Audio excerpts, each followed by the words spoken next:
RCP Singh और प्रशांत किशोर अब एक साथ आ रहे हैं। दोनों ही जो है आप देखिएगा तो दोनों ही कद्दावर नेता माने जाते हैं। एक साथ मिल जाएंगे तो बिहार की राजनीति में आपको बड़ा बदलाव देखने को मिल सकता है। दिल जो है मिल पाएगा इन दोनों के साथ आने से। दोनों के कार्यकर्ता मानने के लिए तैयार नहीं है। खास करके कल भी एक बड़ी बैठक है और 2-3 दिनों में उम्मीद है कि क्या लग रहा है प्रशांत किशोर के पार्टी में जुड़ेंगे और राष्ट्रीय पद अध्यक्ष पद का अगर जिम्मेदारी दी जाती है, जेडीयू छोड़कर बीजेपी आए, ऐसा लगा कि लगातार उनका कैरियर जो है ढलान पे है। किसी दो नेताओं के बीच कन्फ्लिक्ट होता था तो वो आरसीपी सिंह और प्रशांत किशोर के बीच ही होता था। जिस कार्यक्रम में प्रशांत किशोर जाते थे आरसीपी सिंह नहीं पहुंच पाते थे, जिस कार्यक्रम में आरसीपी सिंह जाते थे प्रशांत किशोर नहीं पहुंचते थे। तो क्या लगता है ये जो खटास थी, ये जो दूरियां थी, ये मिट पाएगी या सिर्फ राजनीतिक लाभ के वजह से? लोग अभी तो पता है कि राजनीति में कोई किसी का स्थायी दोस्त और कोई किसी का स्थायी दुश्मन नहीं होता है। बस वही वाली बात है, कोई किसी का स्थायी दोस्त नहीं है और कोई किसी का स्थायी दुश्मन भी नहीं है। पर 2025 विधानसभा चुनाव के अब कुछ ही महीने रह गए हैं। तमाम राजनीतिक पार्टियां अब जोड़ तोड़ में लगी हुई है, लेकिन इसी बीच सबसे बड़ी खबर निकल कर आ रही है बिहार की राजनीति से, वो ये कि आरसीपी सिंह, जो कि बिहार के राजनीति में एक बड़े चेहरे के रूप में जाने जाते हैं, उनकी नई नवेली पार्टी आपकी आशा प्रशांत किशोर की नई नवेली पार्टी जन सुराज में विलय करने जा रही है। ये बड़ी खबर निकलकर सामने आ रही है, जिसी मुद्दे पे बात करेंगे। हमारे साथ मौजूद हैं मगही न्यूज के संपादक निशिकांत जी। निशिकांत जी, क्या कहेंगे? बड़ी खबर बिहार की राजनीति में, आरसीपी सिंह और प्रशांत किशोर अब एक साथ आ रहे हैं। सही सुने हैं आप, बिल्कुल ये सूत्रों के हवाले से जो खबर निकल के आई है एकदम बिल्कुल सही है। दोनों पार्टियों का जो है आपस में विलय होने जा रहा है। अब देखिए दोनों पार्टियां एक ही साथ लगभग करीब एक ही साथ दोनों पार्टियों का उदय हुआ और इतनी जल्दी जो है इन दोनों पार्टियों का एक दूसरे में विलय होने जा रहा है। और न सिर्फ विलय होने जा रहा है बल्कि दोनों ही जो है आप देखिएगा तो दोनों ही कद्दावर नेता माने जाते हैं। शार्प माइंड का, जहां एक तरफ रणनीतिकार बड़े माने जाते हैं प्रशांत किशोर, वहीं आरसीपी सिंह को जो है संगठन की जो है बड़ी जानकारी है। जदयू के राष्ट्रीय अध्यक्ष रह चुके थे और संगठन के लिए काम करते थे। संगठन उन्हीं का बनाया हुआ जदयू का है, जो भी अभी मेन विंग जो आप देख रहे हैं जदयू का, इन्हीं का तैयार किया हुआ संगठन है। तो ये बहुत बड़ी बात होगी कि जब दो दिग्गज एक साथ मिल जाएंगे तो बिहार की राजनीति में आपको बड़ा बदलाव देखने को मिल सकता है। लेकिन अगर बात की जाए तो क्या लगता है कि आरसीपी सिंह के कार्यकर्ता या समर्थक और प्रशांत किशोर के कार्यकर्ता समर्थकों का दिल जो है मिल पाएगा इन दोनों के साथ आने से? अभी देखिए जो जानकारी हमारे पास निकल के आई है उसके मुताबिक ये कहा जा रहा है कि दोनों के कार्यकर्ता मानने के लिए तैयार नहीं है। खास करके अगर आरसीपी सिंह के कार्यकर्ताओं की हम बात करें तो आरसीपी सिंह के जो कुछ कार्यकर्ता हैं वो मानने के लिए तैयार नहीं है इस बात को कि पार्टी का विलय हो जाए।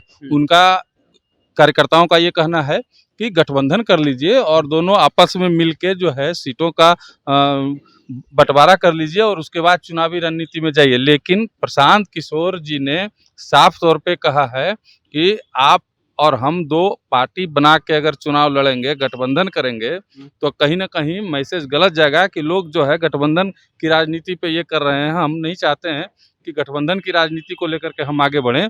हम जो है सभी को पार्टी को मर्ज करके सभी को एक साथ लेकर चलेंगे तो एक न सिर्फ पार्टी को विलय करने की बात है बल्कि राष्ट्रीय अध्यक्ष का पद अभी जो है जनसुराज में पूरी तरह से खाली है। मनोज जी को बनाया गया है, मनोज भारती को वो कार्यकारी अध्यक्ष बनाया गया है। तो आरसीपी सिंह को जनसुराज में राष्ट्रीय अध्यक्ष बनाने का भी बात हुआ है और दोनों के बीच में इस बात को लेकर के सहमति भी बन गई है कि आरसीपी सिंह को राष्ट्रीय अध्यक्ष बनाया जाएगा और प्रशांत किशोर जो है बैकडोर से, जैसे संस्थापक सदस्य थे, संस्थापक हैं, वो रणनीति बनाएंगे, काम करेंगे, आरसीपी सिंह संगठन चलाएंगे और बाकी आरसीपी सिंह के भी जो कैंडिडेट थे, तो चूंकि उन्होंने कहा था कि 140 उम्मीदवार हमारे पास अभी है, तो उन उम्मीदवारों को भी वरीयता के आधार पे विधानसभा में टिकट देने की बात चल रही है।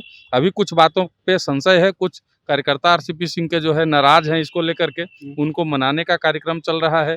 उनको मनाने के लिए आज भी देखिए बैठक जो पता चला है उसके अनुसार आज भी देखिए प्रशांत किशोर जी के साथ बैठक हो रही थी।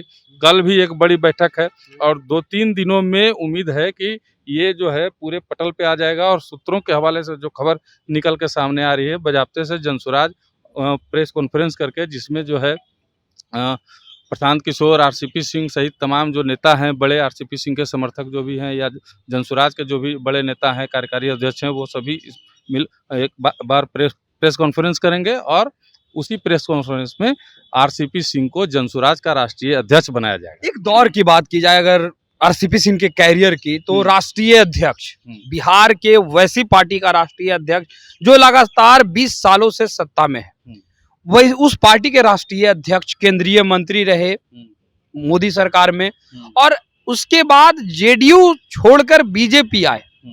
ऐसा लगा कि लगातार उनका कैरियर जो है ढलान पे है और लगातार वो निरंतर जो है राजनीति से दूर होते गए।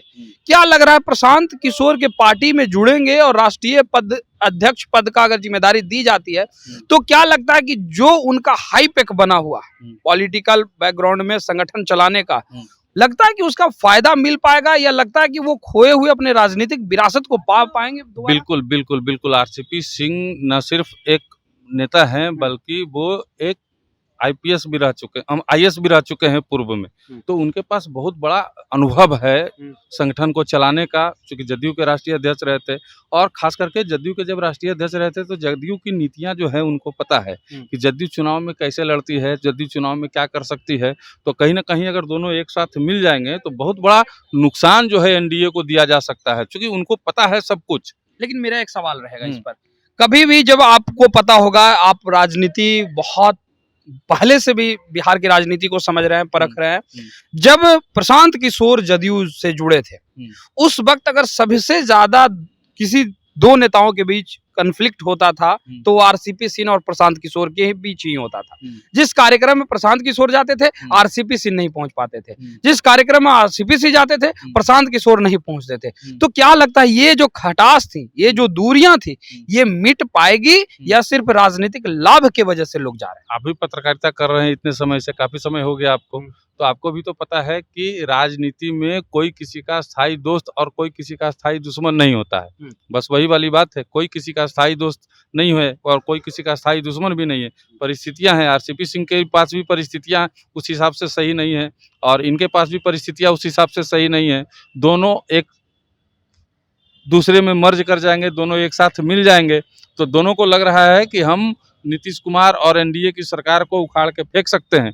इसलिए दोनों मिल गए हैं और दोनों का मकसद भी एक ही है। चूंकि आरसीपी सिंह भी एनडीए के खिलाफ ही लड़ रहे हैं, प्रशांत किशोर भी एनडीए के खिलाफ ही लड़ रहे हैं। दोनों का यही मकसद है कि नीतीश कुमार की सत्ता को उखाड़ के फेंकना है। तो जो दो दुश्मन ऐसे भी दोस्त हो जाते हैं, तो दो दुश्मन मतलब दुश्मन का दुश्मन दोस्त होता है, ठीक है। तो दुश्मन का दुश्मन दोस्त हो गया, यहाँ पे कौन सी बड़ी बात है। चलिए, तो ये थे हमारे साथ मगही न्यूज के संपादक निशिकांत जी, जिन्होंने सबसे बड़ी खबर का विश्लेषण किया है। ये सबसे बड़ी खबर इस वजह से क्योंकि कभी ये जो दो नेता प्रशांत किशोर और आरसीपी सिंह, समझिए कि जनता दल यूनाइटेड के बैकबोन के रूप में कार्य करते थे। जनता दल यूनाइटेड से अलग होकर दोनों ने पार्टियां बनाई और पार्टियों को अब मर्ज करने जा रहे हैं, जो बड़ी खबर बिहार की राजनीति में है। और इस वजह से क्योंकि अब बिहार में विधानसभा चुनाव के कुछ ही महीने रह गए हैं। फिलहाल इस खबर में इतना ही, धन्यवाद।